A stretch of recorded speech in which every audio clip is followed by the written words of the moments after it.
Guys, आज के इस वीडियो में हम डिस्कस करेंगे रीजनिंग का एक बहुत ही important topic and that is non verbal reasoning. जैसे कि हमें पता है कि रीजनिंग दो सेक्शंस में डिवाइडेड है। First is your verbal reasoning and second is a non verbal reasoning. Verbal reasoning के क्वेश्चंस जो हैं वो अलग टाइप के होते हैं as compare to non verbal. Non verbal में ज़्यादा क्वेश्चंस जो होते हैं वो फिगर्स के ऊपर होते हैं, जहाँ पर आपको फिगर्स को ऑब्जर्व करना होता है और उसके बाद ये डिटर्मिन करना होता है कि क्या पैटर्न है जिसकी वजह से आपके पास वो डिफरेंट फिगर्स अवेलेबल हैं। एंड वर्बल रीजनिंग में बेसिकली क्या होता है कि आपको वर्बली क्वेश्चंस को सॉल्व करना होता है, जहाँ पर आपको लेटर्स और अल्फ़ाबेट्स की हेल्प के साथ आपको सॉल्व करने होते हैं क्वेश्चंस। तो आज का हमारा नॉन वर्बल का टॉपिक है that is series and non verbal series है ये। और आज का कॉन्सेप्ट है नॉन वर्बल सीरीज़ में that is 4 figure series. 4 figure series बहुत ही क्लियर है कि आपके पास 4 फिगर्स दिए जाएंगे और उनके कोरिस्पॉन्डिंग आपके पास ऑप्शंस अवेलेबल होंगे।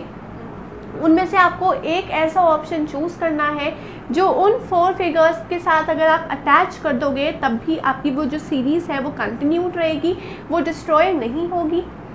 तो यहाँ पर बेसिकली नॉन वर्बल सीरीज़ में क्या है कि आपको फिगर्स प्रोवाइडेड होंगे और उन फिगर्स के अंदर कोई ना कोई ऐसा लॉजिक छुपा होगा जिसकी वजह से उसका कोरिस्पॉन्डिंग फिगर फॉर्म हो रहा है।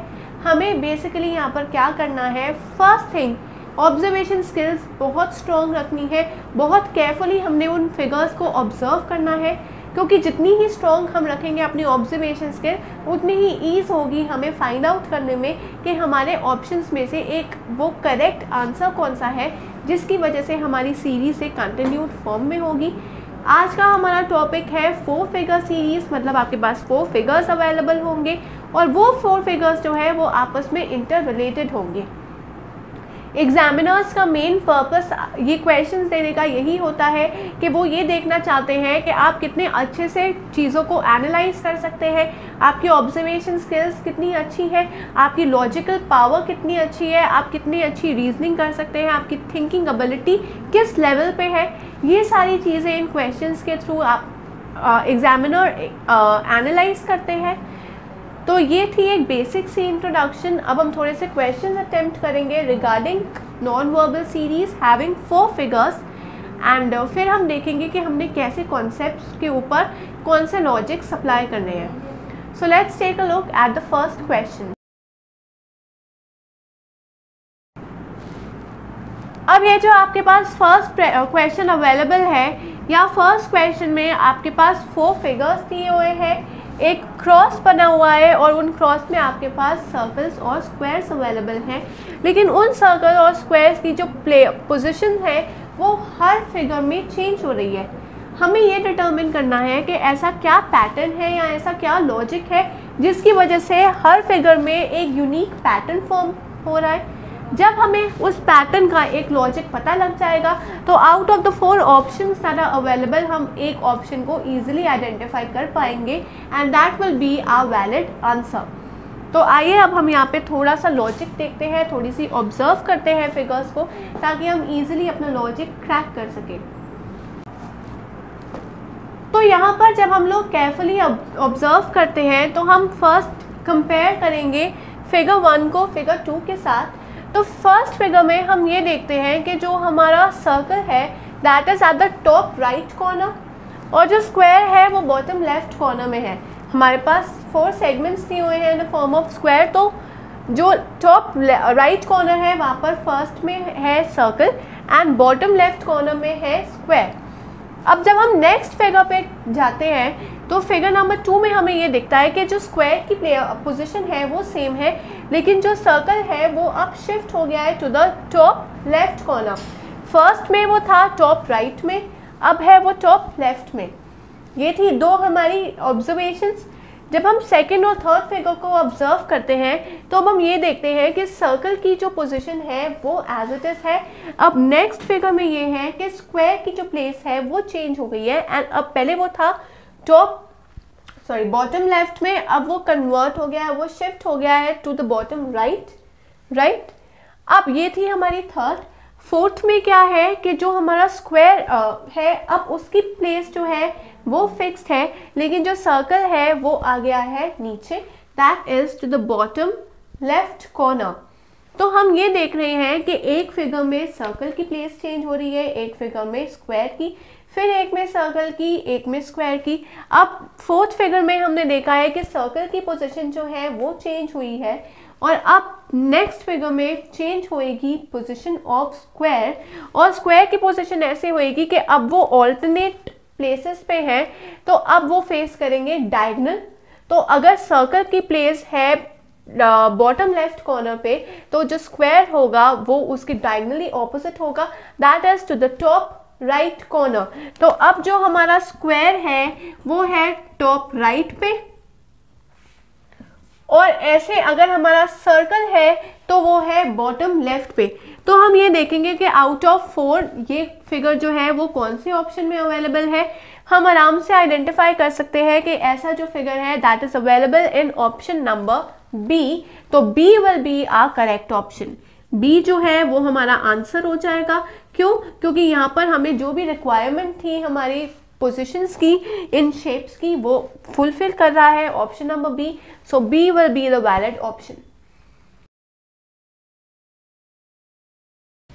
तो हमने फर्स्ट क्वेश्चन डिस्कस कर लिया, अब हम सेकंड क्वेश्चन के टुवर्ड्स चलते हैं। सेकंड क्वेश्चन में भी हम देख सकते हैं कि हमारे पास 4 फिगर्स अवेलेबल है, और उन 4 फिगर्स के कोरिस्पॉन्डिंग डिफरेंट पैटर्न्स फॉर्म हो रहे हैं। 4 फिगर्स अवेलेबल है और साथ के साथ हमारे पास 4 ऑप्शंस अवेलेबल है। इन 4 ऑप्शंस में से हमने एक ऐसा ऑप्शन सिलेक्ट करना है जो उन फिगर्स की सीरीज को कंप्लीट करेगा, और हम वो सभी तभी ऑप्शन को सिलेक्ट कर पाएंगे जब हम अपने अवेलेबल 4 फिगर्स में लॉजिक क्रैक कर सकेंगे। लॉजिक क्रैक करने के लिए मैंने आपको बताया है कि कंपैरिजन होगा बिटवीन 2 फिगर्स। यहाँ पर हम कंपेयर सिर्फ तभी कर पाएंगे जब हम केयरफुली ऑब्जर्व करेंगे कि एक्चुअल में पैटर्न्स कैसे चेंज हो रहे हैं। तो अगर हम फर्स्ट और सेकंड फिगर में देखें तो सबसे पहले लाइटेस्ट कंक्लूजन हमारा क्या निकल सकता है या ऑब्जर्वेशन क्या है कि फर्स्ट फिगर में देयर आर 1 2 3 4 5 एस्ट्रिक्स हैं बॉटम में, और सेकंड फिगर में हमारे पास सिर्फ 1 2 3 4 एस्ट्रिक्स रह जाते हैं। तो पहला तो ये है कि एस्ट्रिक्स जो है, एस्ट्रिक्स क्या होते हैं, ये स्टार जो है, ये एस्ट्रिक्स जो है ये डिक्रीज हो रहे हैं हर फिगर में, और वो कैसे डिक्रीज हो रहे हैं, -1 का डिक्रीज आ रहा है, राइट। तो फर्स्ट और सेकंड फिगर में आप देख सकते हो कि फर्स्ट फिगर में 5 एस्ट्रिक्स है, तो सेकंड फिगर में खाली 4 एस्ट्रिक्स रह गए, थर्ड फिगर में खाली 3 रह गए, और सेकंड फिगर में फोर्थ फिगर में खाली 2 एस्ट्रिक्स रह गए। तो अब फर्स्ट हम वो देखेंगे 4 ऑप्शंस में से जहाँ पर खाली एक ही एस्ट्रिक है, right, that is an option B and option C. B और सी में हमारे पास एक ही एस्ट्रिक अवेलेबल है, तो ये तो हमें पता लग गया कि एक एस्ट्रिक आएगा लास्ट में। अब अगर हम देखें तो एक दो बड़े ट्रायंगल है, और बड़े ट्रायंगल के साथ साथ आपके पास छोटे छोटे ट्रायंगल्स भी अवेलेबल हैं जहाँ पर एक एक कॉर्नर पे शिफ्ट हो रहा है ट्रायंगल।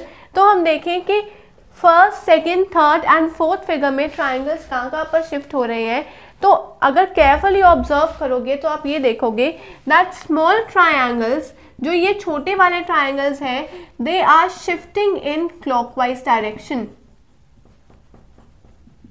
वो क्लॉकवाइज डायरेक्शन में शिफ्ट कर रहे हैं, पहले एक कॉर्नर पे है, फिर टॉप कॉर्नर पे, then at one corner, then at one corner.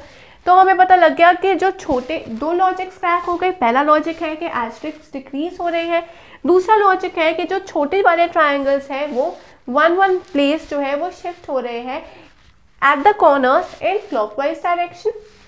अब नेक्स्ट अगर हम विद इन लार्जर ट्रायंगल्स देखें तो जो हमारे लाइंस हैं वो एक एक करके इंक्रीज हो रही हैं। फर्स्ट और सेकंड में देखो तो फर्स्ट में एक ही जगह लाइन है, सेकंड में भी क्लॉकवाइज लाइन जो है वो ऐड हो गई, थर्ड में देखो तो फिर क्लॉकवाइज एक लाइन ऐड हो गई, और फोर्थ में देखो तो फिर एक लाइन ऐड हो रही है। ऐड क्या हो रही है, उसी के ही ऊपर आ रही है। अगर एक लाइन ऐसी है तो फिर से एक और लाइन जो है वो ओवरलैप कर रही है उसको। तो अब हमारा नेक्स्ट ऑप्शन क्या होगा कि ऊपर भी ऐसे ही लाइन बनेगी। तो हम देखेंगे कि इस ऑप्शन में कौन सा करेक्ट ऑप्शन है, that is option number C. ABCD में से हम देखेंगे कि ये तीनों चीज़ें जो हैं वो सेटिस्फाई हो रही हैं। वो सेटिस्फाई होने की हमने क्या देखा है, पहले कंडीशंस चेक करी हैं। 3 कंडीशंस थी, 3 पैटर्न्स थे यहाँ पर, या हम ये बोल सकते हैं कि 3 लॉजिक क्रैक किए हैं। एक ही सीरीज में 3 लॉजिक्स हो सकते हैं, 4 लॉजिक्स हो सकते हैं। जितना भी एडवांस एग्जामिनर क्वेश्चंस को बनाना चाहते हैं उतने लॉजिक्स ऐड हो सकते हैं। आपने हर लॉजिक को क्रैक करना है, हर लॉजिक में आपने ऑब्जर्वेशंस देखनी है, और जितने हम ज़्यादा ऑब्जर्व करेंगे, जितनी हम अपनी ऑब्जर्वेशन स्किल्स को मोर एफिशिएंट बनाएंगे, उतनी ही ईज होगी हमें क्वेश्चंस को सॉल्व करने की। और ऐसे से क्वेश्चंस अटेम्प्ट कीजिए आप, ताकि आपको एग्जामिनेशन में कोई भी प्रॉब्लम ना हो जब इस तरह के क्वेश्चंस आपके सामने अवेलेबल हो। एंड अगर आपने रजिस्टर नहीं किया है तो आप जल्दी से रजिस्टर कीजिए @abhyasonline.in, क्योंकि रजिस्ट्रेशन के बाद आपको ऐसे बहुत सारे बेनिफिट्स मिलेंगे। फॉर एग्जांपल, आप क्वेश्चन पेपर्स अटेम्प्ट कर सकते हैं, कॉन्सेप्ट की डिटेल्स पढ़ सकते हैं, और क्वेश्चन पेपर्स अटेम्प्ट करने के बाद आपके पास एक प्रॉपर एनालिटिकल रिपोर्ट जनरेट होकर आएगी, जहाँ पर आपके स्ट्रॉन्ग और वीक कॉन्सेप्ट्स के बारे में हम अच्छे से बताएंगे, सो दैट आप अपने वीक कॉन्सेप्ट्स के ऊपर और इम्प्रोवाइजेशन करके और इम्प्रूवमेंट कर सकते हैं, ताकि आपके कोई भी वीक पॉइंट्स ना रहे, और वो डेफिनेटली आपके एग्जाम्स में रिफ्लेक्ट करेगा। जब आपको हर क्वेश्चन सॉल्व करने की ट्रिक्स पता होंगी तो आप जल्दी से सॉल्व कर सकते हैं क्वेश्चंस को, और अपने कॉम्पिटिटर्स से आगे भी निकल सकते हैं। But the key mantra to that is to practise more questions, और वो क्वेश्चंस आप अभ्यास पोर्टल पे जाकर अटेम्प्ट कर सकते हैं। But for that first you need to register to the portal. So till then keep learning and keep practising.